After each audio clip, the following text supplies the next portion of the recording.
Hi friends, आप लोग को स्वागत है आपके यूट्यूब चैनल ईडू हम सफर सफलता की ओर। आज हम आपके लिए बिहार दरोगा की जो नई भर्ती 1275 पोस्ट की आई हुई है, जिसका 17 दिसंबर को एग्जाम होने वाला है, उसके लिए ईडू ई गुरुकुल द्वारा एक प्रैक्टिस सेट निकाला गया है। यह जो प्रैक्टिस सेट है हूबहू जैसा एग्जाम में क्वेश्चन पूछता है वैसा ही तैयार किया गया है। इस वजह से ये सेट जो है बहुत इंपॉर्टेंट है। वीडियो अंत तक देखिएगा ताकि इसमें जो क्वेश्चन दिया गया है उस अगर आपके एग्जाम में पूछ दे तो आप बना पाए। इसका जो प्रैक्टिस सेट है इसमें से दो प्रैक्टिस सेट का हम डिस्कशन करा दिए हैं। अगर अभी तक आप नहीं देखे हैं तो उसके लिए हम अलग से प्लेलिस्ट बना दिए हैं, आप वहां से मेरे चैनल पर जाके देख सकते हैं। आज हम आपको सेट नंबर 3 का प्रैक्टिस सेट का डिस्कशन कराने वाले हैं। तो आइए देखते हैं प्रैक्टिस सेट नंबर 3 का डिस्कशन कराने से पहले अगर पहली बार आप चैनल पे हैं तो चैनल को सब्सक्राइब कर लीजिएगा और बगल में बेल आइकन है जिसको जरूर दबा लीजिएगा ताकि जब भी वीडियो डालें तो आपको नोटिफिकेशन प्राप्त हो। और वीडियो को लाइक कीजिएगा और ज़्यादा से ज़्यादा दोस्तों के साथ शेयर कीजिएगा।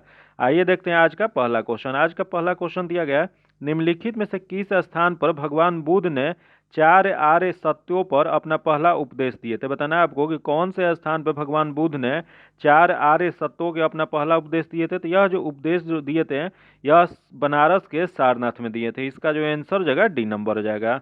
यही क्वेश्चन पूछ देगा कि यह चार आर्यों का सत्य क्या था। तो यह जो था दुखों का अस्तित्व, दुखों का कारण समाप्त हो सकता है या दुखों के अंत का मार्ग, ये जो चारों उपदेश जो दिए थे यह बनारस के सारनाथ में दिए थे। इसका जो आंसर हो जाएगा बी नंबर हो जाएगा।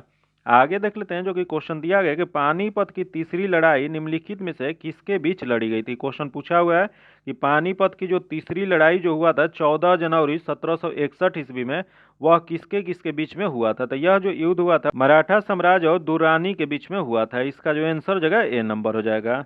आगे क्वेश्चन देख लेते हैं जो कि अगला क्वेश्चन दिया गया, सम्राट अशोक ने निम्नलिखित के बाद बौद्ध धर्म ग्रहण किए थे। बताना आपको कि सम्राट अशोक जो थे वह किस घटना के बाद बौद्ध धर्म अपना लिए थे। तो यह जो अपनाए थे यह कलिंग युद्ध के बाद अपनाए थे, जो कि इसका जो आंसर जगह ए नंबर हो जाएगा। क्वेश्चन पूछ देगा ये कलिंग युद्ध कब हुआ था। यह जो हुआ था 261 ईसा पूर्व में हुआ था। आगे देख लेते हैं जो कि दिया गया, निम्नलिखित में से किसने दीन ए इलाही आरंभ किया। तो बताना आपको कि दीन ए इलाही जो है यह धर्म किसके द्वारा शुरू किया गया था। तो यह जो शुरुआत जो किया गया था यह अकबर के द्वारा शुरुआत किया गया था। इसका जो आंसर जगह सी नंबर हो जाएगा। आगे देख लेते हैं, यही क्वेश्चन पूछ देगा कि दीन ए इलाही मानने वाले प्रथम और अंतिम हिंदू कौन था। यह जो हिंदू जो थे यह आपको बीरबल थे। आगे देख लेते हैं, दिया गया कि भारतीय संविधान के किस अनुसूची में पंचायती राज संस्थाओं का प्रावधान शामिल है। बताना आपको कि भारतीय संविधान के किस अनुसूची में पंचायती राज संस्थाओं का प्रावधान शामिल किया गया। तो यह जो शामिल किया गया 11वीं अनुसूची में शामिल किया गया। इसका जो आंसर हो जाएगा बी नंबर हो जाएगा, जो कि 73वें संवैधानिक संशोधन अधिनियम द्वारा यह सृजित संविधान का 11वीं अनुसूची में पंचायती राज संस्थाओं का प्रावधान किया गया है। आगे देख लेते हैं जो कि दिया गया, आपातकाल की उद्घोषणा हो तब निम्नलिखित में से कौन से मूल अधिकार को छोड़कर अन्य सभी मूल अधिकारों के परिवर्तन के लिए न्यायालय में जाने का अधिकार निलंबित रहता है। यह जो निलंबित जो रहता है अनुच्छेद 20 और 21 को छोड़कर। इसका जो आंसर हो जाएगा ए नंबर हो जाएगा। आगे देख लेते हैं जो कि क्वेश्चन दिया गया कि भारतीय संविधान के किस अनुच्छेद के अनुसार मंत्री परिषद सामूहिक रूप से लोकसभा के प्रति जवाबदेही होगा। बताना है आपको कि भारतीय संविधान के किस अनुच्छेद के अनुसार मंत्री परिषद सामूहिक रूप से लोकसभा के प्रति जवाबदेही होगा। यह जो जवाबदेही जो होते हैं अनुच्छेद 75 के तहत। इसका जो आंसर हो जाएगा बी नंबर हो जाएगा। आगे देख लेते हैं, यही दिया गया अनुच्छेद 29। अनुच्छेद 29 क्या है। तो अनुच्छेद 29 जो है अल्पसंख्यकों के हितों के संरक्षण से संबंधित है। वही क्वेश्चन पूछ देगा, यहाँ अनुच्छेद 35 दिया गया। अनुच्छेद 35 जो है वह संसद को अनुच्छेद 16 से संबंधित कानून बनाने का विशेष शक्ति देता है। आगे देख लेते हैं जो कि अगला क्वेश्चन दिया गया कि हाल ही में जारी वर्ल्ड हैप्पीनेस रिपोर्ट 2022 में भारत का कौन सा स्थान रहा है। तो भारत का स्थान जो रहा है यह जो हो जाएगा आपको 136वां रहा है। इसका जो आंसर हो जाएगा सी नंबर हो जाएगा। आगे देख लेते हैं जो कि दिया गया, कथकली किस भारतीय राज्य का लोक नृत्य है। बताना आपको कथकली जो है वह किस भारतीय राज्य का लोक नृत्य है। तो यह जो लोक नृत्य जो है यह केरल का है। इसका जो आंसर हो जाएगा सी नंबर हो जाएगा। आगे देख लेते हैं जो कि दिया गया, डैश श्रीलंका की सबसे लंबी नदी है। बताना आपको इसमें से कौन सा नदी है जो श्रीलंका की सबसे लंबी नदी है। तो श्रीलंका की सबसे लंबी नदी जो है महावेली है। इसका जो आंसर जो है सी नंबर हो जाएगा। आगे देख लेते हैं जो कि अगला क्वेश्चन दिया गया, अंडमान और निकोबार द्वीप समूह को अलग करने वाले जलमार्गों की पहचान कीजिए। यहाँ अंडमान द्वीप और निकोबार द्वीप को अलग करने वाले जलमार्ग कौन सा है। तो यह जो हो जाता है आपको 10 डिग्री चैनल हो जाएगा। इसका जो आंसर हो जाएगा डी नंबर हो जाएगा। आगे देख लेते हैं, दिया है कंचनजंगा बायोस्फीयर रिजर्व निम्नलिखित में से किस राज्य में स्थित है। बताना है आपको कंचनजंगा बायोस्फीयर रिजर्व जो है वह भारत के किस राज्य में स्थित है। तो यह जो स्थित है वह सिक्किम में है। इसका जो आंसर जगह बी नंबर हो जाएगा। आगे देख लेते हैं, जो कि दिया गया कि वर्ष 2011 की जनगणना के अनुसार भारत की साक्षरता दर कितनी थी। बताना है आपको कि 2011 की जनगणना जो है उसके अनुसार भारत की साक्षरता दर कितना है। तो इसका साक्षरता दर जो हो जाएगा 74.0% है। इसका जो आंसर हो जाएगा सी नंबर हो जाएगा। यही क्वेश्चन पूछ जाएगा कि महिलाओं की साक्षरता दर कितना है, तो महिलाओं की जो है वो 65.5% है। वही क्वेश्चन पूछ जाएगा कि पुरुषों की साक्षरता दर कितना है, तो पुरुषों की साक्षरता दर जो है वह 82.1% है।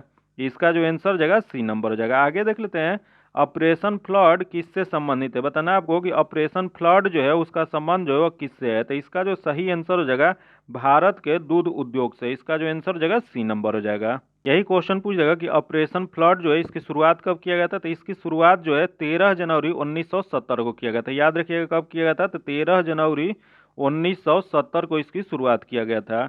आगे देख लेते हैं, रेडियम की खोज किसने किया था। बताना है आपको कि रेडियम की खोज किसके द्वारा किया गया था। तो यह जो किया गया था वह पियरे और मैरी क्यूरी के द्वारा। इसका जो आंसर जगह सी नंबर हो जाएगा। आगे देख लेते हैं, दिया गया कि जल एवं खनिज पदार्थों को जड़ से पत्तियों तक ले जाने के लिए कौन सी पादप ऊतक जिम्मेदार होता है। बताना है आपको कि जल एवं खनिज पदार्थों को जड़ से पत्तियों तक ले जाने के लिए कौन से पादप ऊतक जिम्मेदार होता है। यह जो जिम्मेदार होता है जाइलम होता है। इसका जो आंसर हो जाएगा बी नंबर हो जाएगा।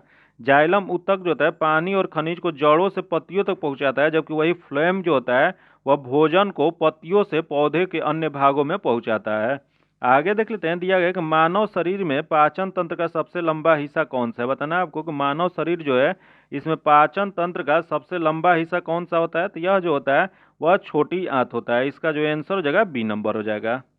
आगे देख लेते हैं, दिया गया कि प्रतिवर्ष केंद्रीय उत्पाद शुल्क दिवस कब मनाया जाता है। बताना है आपको कि प्रतिवर्ष केंद्रीय उत्पाद शुल्क दिवस जो है यह कब मनाया जाता है। तो यह जो मनाया जाता है वो 24 फरवरी को मनाया जाता है। इसका जो आंसर हो जाएगा सी नंबर हो जाएगा।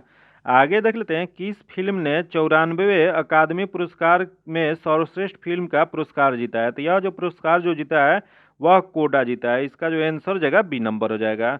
आगे देख लेते हैं, दिया गया जवाहरलाल नेहरू बंदरगाह में स्थित है। बताना है आपको जवाहरलाल नेहरू बंदरगाह जो है वह कहाँ स्थित है। यह जो स्थित है यह आपको महाराष्ट्र में है। इसका जो आंसर हो जाएगा बी नंबर हो जाएगा। आगे देख लेते हैं, डैश काल को भारतीय इतिहास के स्वर्णिम काल के रूप में परिभाषित किया गया है। तो यह जो परिभाषित जो किया गया है यह जो हो जाएगा गुप्त काल को। इसका जो आंसर हो जाएगा सी नंबर हो जाएगा। गुप्त काल को भारतीय इतिहास के स्वर्णिम काल के रूप में परिभाषित किया गया है।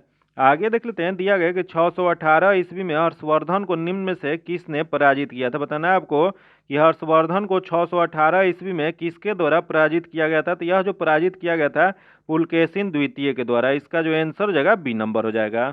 आगे देख लेते हैं, दिया क्षेत्रफल के मामले में मुगल साम्राज्य डैश के शासनकाल में अपनी चरम सीमा पे पहुंचे। बताना है आपको कि मुगल साम्राज्य में किसके शासनकाल में क्षेत्रफल का मामला जो है अपने चरम सीमा पे था। तो यह जो था आपको औरंगजेब के काल में। इसका जो आंसर हो जाएगा बी नंबर हो जाएगा।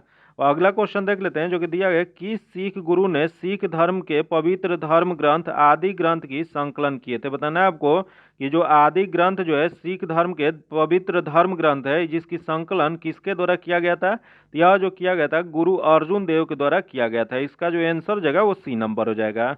आगे देख लेते हैं, जो कि अगला क्वेश्चन दिया गया कि मराठा साम्राज्य और ब्रिटिश ईस्ट इंडिया कंपनी के प्रतिनिधियों ने किस वर्ष सालाबाई की संधि पर हस्ताक्षर किए थे। तो यह सालाबाई की जो संधि जो हुआ था यह हुआ था आपको 1782 ईस्वी में। 17 मई 1782 को सालाबाई की संधि पर हस्ताक्षर हुआ था। इसका जो आंसर जगह ए नंबर हो जाएगा। आगे देख लेते हैं, दिया गया श्रीरंगपट्टनम की लड़ाई में टीपू सुल्तान की हार के बाद अंग्रेजों के साथ अधीनस्थ गठबंधन के तहत किसने मैसूर पर शासन किया था। तो यह जो मैसूर पर शासन जो किए थे यह वाडियर ने किए थे। इसका जो आंसर जगह सी नंबर हो जाएगा। आगे देख लेते हैं, जो कि अगला क्वेश्चन दिया गया ब्रिटिश भारत के तत्कालीन गवर्नर जनरल कौन थे जब सती प्रथा अवैध और दंडनीय बन गई थी। तो यह जो उस समय जो थे यह लॉर्ड विलियम बेंटिंग थे। इसका जो आंसर हो जाएगा सी नंबर हो जाएगा। जो कि यही क्वेश्चन पूछ देगा, यह राजा राम मोहन राय के साथ विलियम बेंटिंग को सती प्रथा को समाप्त करने और इसे अपराध घोषित करने का श्रेय दिया जाता है। जो कि यह समाप्त कब हुआ था। तो यह समाप्त जो हुआ था 1829 ईस्वी में हुआ था। आगे देख लेते हैं जो कि अगला क्वेश्चन दिया गया, किस भारतीय व्यक्ति को ब्रिटिश सत्ता द्वारा नाइटहुड की उपाधि दी गई थी लेकिन इन्होंने जलियांवाला बाग नरसंहार के बाद लौटा दिए थे। तो यह जो लौटाए थे यह आपको हो जाएगा रविन्द्रनाथ टैगोर। इसका जो आंसर जगह ए नंबर हो जाएगा। यही क्वेश्चन पूछ देगा कि जलियांवाला बाग नरसंहार हुआ कब था। यह जो हुआ था 13 अप्रैल 1919 को हुआ था। आगे देख लेते हैं अगला क्वेश्चन दिया गया कि 1917 में महात्मा गांधी ने किसके समर्थन में गुजरात के खेड़ा जिले में सत्याग्रह का आयोजन किया था। बताना है आपको, जो गुजरात के खेड़ा जिले में सत्याग्रह का आयोजन जो किया गया था महात्मा गांधी द्वारा 1917 में, वो किसके समर्थन में किया गया था। यह जो समर्थन जो किया गया था इसका जो सही जो आंसर हो जाएगा वो डी नंबर हो जाएगा। वह किसान जो फसल नहीं होने से तथा एक प्लेग महामारी के प्रभावित हुए थे उनके समर्थन में किए थे। इसका जो आंसर हो जाएगा वो डी नंबर हो जाएगा। वही क्वेश्चन पूछ देगा कि महात्मा गांधी द्वारा भारत में पहला सत्याग्रह कौन सा था। तो पहला सत्याग्रह जो था 1917 में ही चंपारण में इन्होंने सत्याग्रह किए थे। आगे देख लेते हैं जो कि दिया गया है, निम्नलिखित में से किस वर्ष में ईस्ट इंडिया कंपनी द्वारा कोलकाता में सर्वोच्च न्यायालय की स्थापना की गई थी। तो यह जो स्थापना जो किया गया था 1973 में किया गया था। इसका जो आंसर हो जाएगा वो डी नंबर हो जाएगा। आगे देख लेते हैं 1872 ईस्वी में भारत के वायसराय लॉर्ड मेयो की हत्या कहाँ कर दी गई थी। बताना है आपको, जो 1872 ईस्वी में भारत के वायसराय जो लॉर्ड मेयो थे उनकी हत्या कहाँ पर किया गया था। तो यह जो किया गया था पोर्ट ब्लेयर में किया गया था। इसका जो आंसर हो जाएगा ए नंबर हो जाएगा। आगे देख लेते हैं आत्मसमर्पण की संधि पर हस्ताक्षर किया गया था जिसे भारत में पुर्तगाली शासन का अंत किया। तो यह जो अंत जो किया गया था यह 19 दिसंबर 1961 को। इसका जो आंसर हो जाएगा ए नंबर हो जाएगा। आगे देख लेते हैं दिया गया कि उस ऑपरेशन का नाम क्या था जिसके कारण हैदराबाद राज्य का भारत में विलय हुआ था। तो यह जो विलय हुआ था ऑपरेशन पोलो के तहत। इसका जो आंसर हो जाएगा वो सी नंबर हो जाएगा। जो कि ऑपरेशन पोलो कब चलाया गया था, तो यह जो था सितंबर 1948 में हैदराबाद के पुलिस कार्रवाई का कोड नाम था। जो कि यह एक सैन्य अभियान था जिसमें भारतीय सशस्त्र बलों ने निजाम शासित रियासत पर आक्रमण किया और इसे भारतीय संघ में मिला लिया था। इसका जो आंसर हो जाएगा सी नंबर हो जाएगा। आगे देख लेते हैं जो कि दिया गया, निम्नलिखित में से किस राजा को नेपाल राज्य का संस्थापक माना जाता है। बताना है इसमें से किस राजा को नेपाल राज्य के संस्थापक माना जाता है। तो यह जो माना जाता है यह पृथ्वी नारायण शाह को माना जाता है। इसका जो आंसर हो जाएगा वो सी नंबर हो जाएगा। आगे देख लेते हैं जो कि दिया गया, निम्न में से कौन अवध के अंतिम नवाब थे। बताना है इसमें से अवध के अंतिम नवाब कौन थे। तो देख लेते हैं इसमें अवध के अंतिम नवाब, पहला देगा अहमद अली खां, मोहम्मद मुकीम, अगला देगा वाजिम अली खां। तो इसका जो आंसर हो जाएगा वाजिद अली खां हो जाएंगे। इसका जो आंसर हो जाएगा सी नंबर हो जाएगा। आगे देख लेते हैं दिया गंधार कला शैली निम्नलिखित में से किस यूरोपीय राष्ट्र की कला से प्रभावित थी। बताना है आपको कि गंधार कला शैली जो वह निम्नलिखित में से किस यूरोपीय राष्ट्र की कला से प्रभावित था। यह जो प्रभावित जो था वह ग्रीस से था। इसका जो आंसर हो जाएगा डी नंबर हो जाएगा। आगे देख लेते हैं जो कि दिया गया, भारत के संविधान सभा के मसौदे समिति के अध्यक्ष कौन थे। बताना है आपको कि भारतीय संविधान सभा के मसौदे समिति के अध्यक्ष कौन बनाया, किसे बनाया गया था। यह जो बनाया गया था BR अम्बेडकर को। इसका जो आंसर हो जाएगा वो डी नंबर हो जाएगा।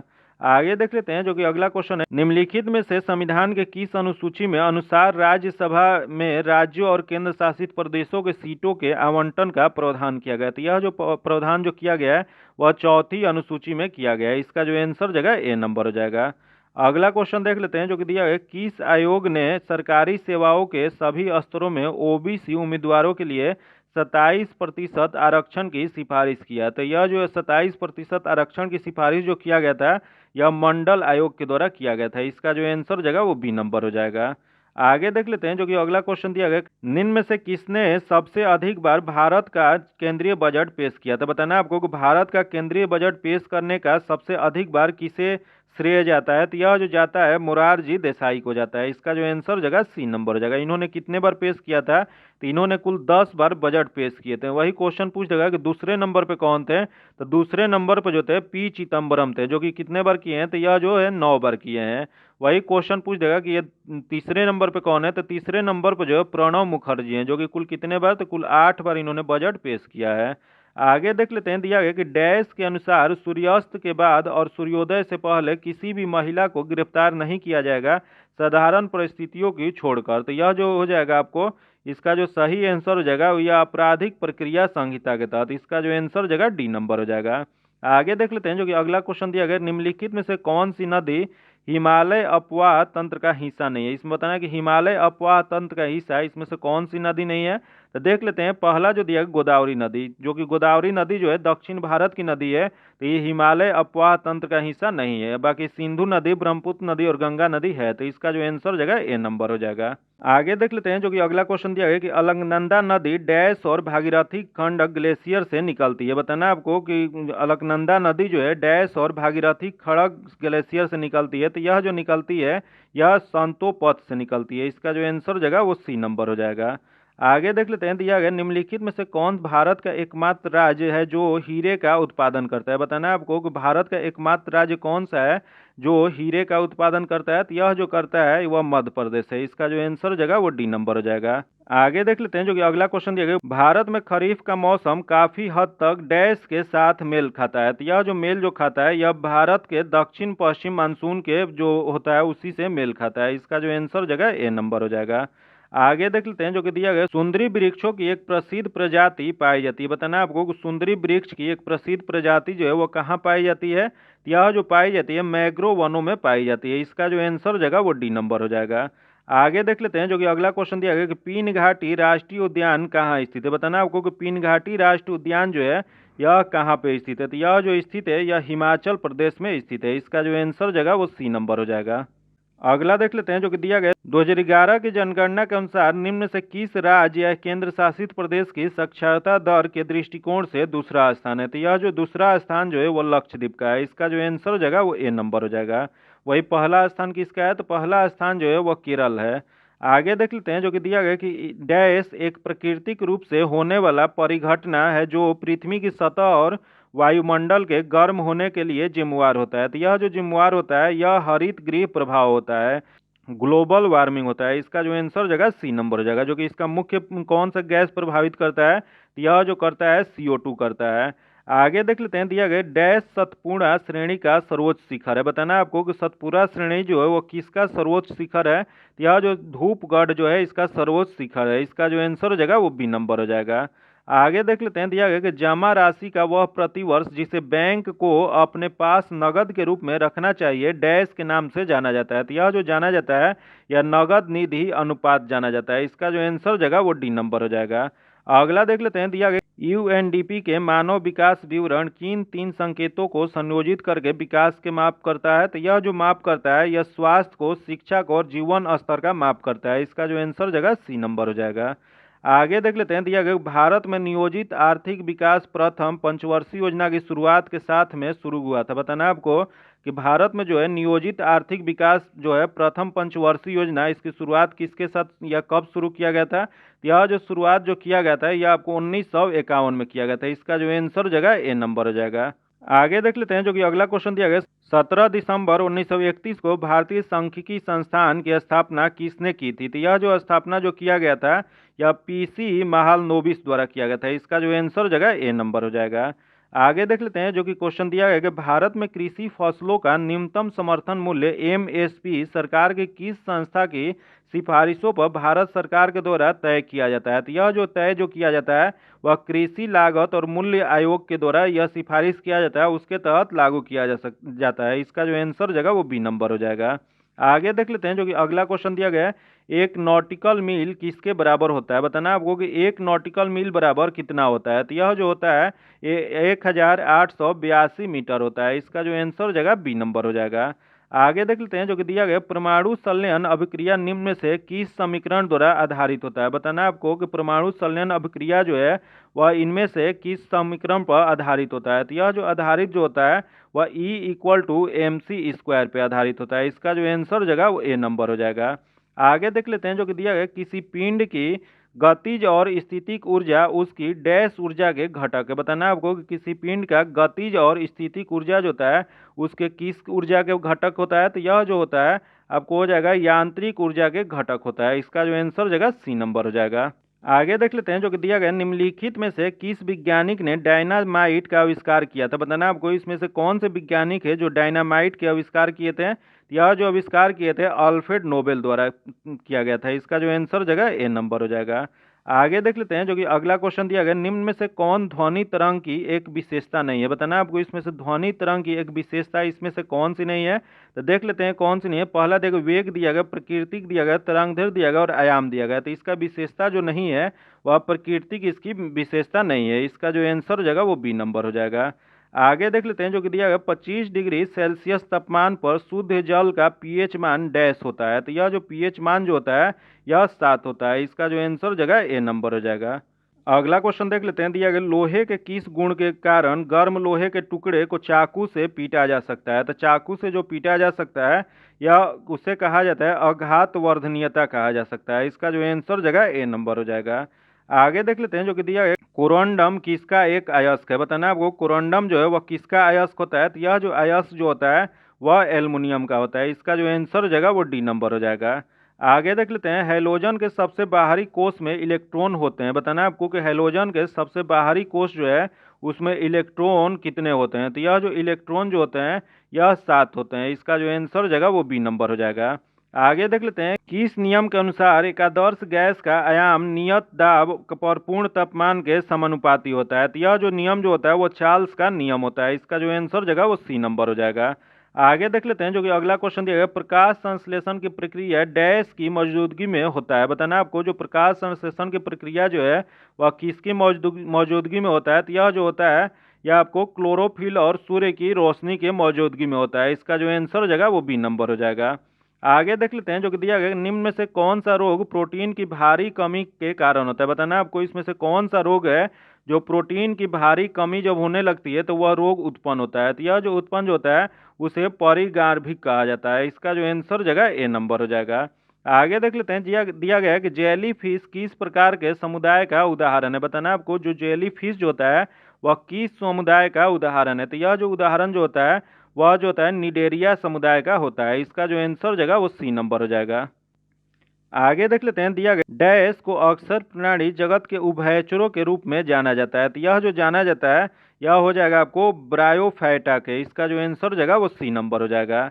अगला क्वेश्चन देख लेते हैं, दिया गया कि डैश वनस्पति विज्ञान की वह शाखा है जिसका संबंध जीव विज्ञान के अध्यक्ष और संरचना से है। तो इसकी संरचना जो हो जाएगा वह शरीर रचना विज्ञान से संबंधित है। इसका जो आंसर हो जाएगा बी नंबर हो जाएगा। शरीर रचना विज्ञान वनस्पति जो है विज्ञान की वह शाखा है जिसका संबंध जीव विज्ञान के अध्ययन और संरचना से है। आगे देख लेते हैं जो कि दिया गया कि शल्य चिकित्सा का जनक किसे कहा जाता है। बताना आपको कि शल्य चिकित्सा के जनक किसे माना जाता है। तो यह जो माना जाता है वह सुश्रुत को माना जाता है। इसका जो आंसर हो जाएगा वो डी नंबर हो जाएगा। आगे देख लेते हैं जो कि दिया गया है, तने के भाग को निम्न के रूप में जाना जाता है। बताना आपको कि तने के भाग को किस रूप में जाना जाता है। तो यह जो जाना जाता है यह नोड के रूप में जाना जाता है। इसका जो आंसर हो जाएगा ए नंबर हो जाएगा।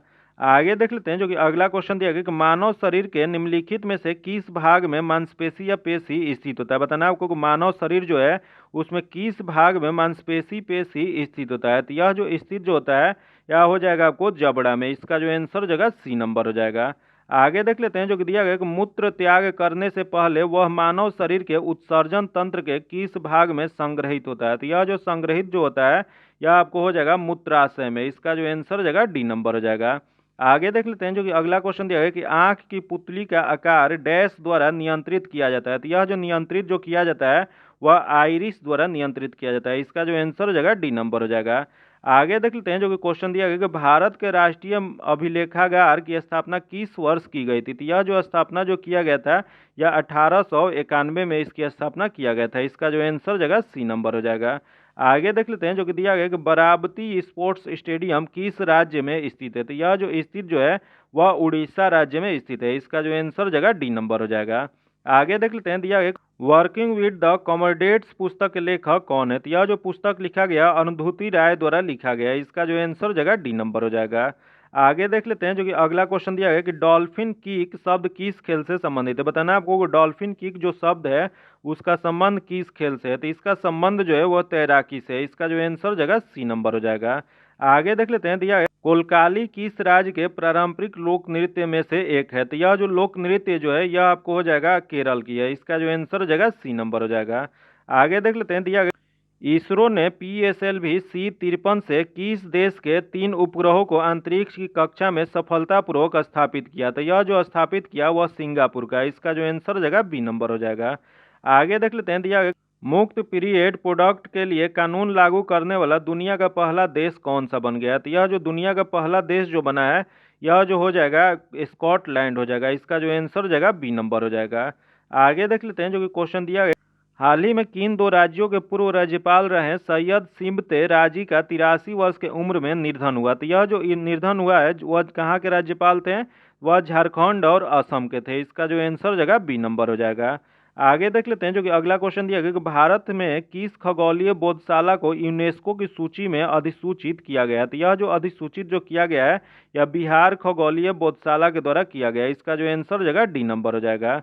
आगे देख लेते हैं, भारत स्वच्छ वायु शिखर सम्मेलन 2022 का चौथा संस्करण कहाँ आयोजित किया गया है? तो यह जो चौथा जो संस्करण जो था, इसका आयोजन जो है बेंगलुरु कर्नाटक में किया गया था। इसका जो आंसर हो जाएगा सी नंबर हो जाएगा।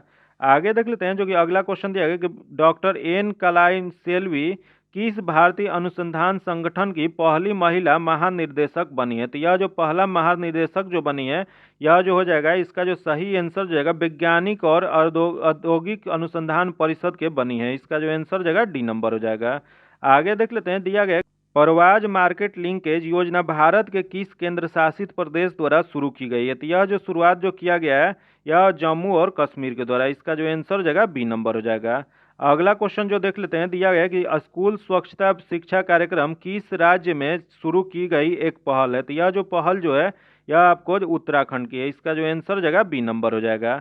आगे देख लेते हैं, किस संगठन ने स्वतंत्रता दिवस 2022 के अवसर पर पृथ्वी से 30 किलोमीटर ऊपर भारतीय राष्ट्र ध्वज फहराया है? तो यह जो फहराया गया है, यह स्पेस किड्स इंडिया द्वारा। इसका जो आंसर हो जाएगा ए नंबर हो जाएगा। आगे देख लेते हैं, जो कि क्वेश्चन दिया गया कि हाल ही में फ्रांस की सर्वोच्च नागरिक सम्मान सेवेरियर डे लॉ लीजियन डी होनूर किसे दिया गया है? तो यह जो दिया गया है, यह शशि थरूर को दिया गया है। इसका जो आंसर जाएगा सी नंबर हो जाएगा।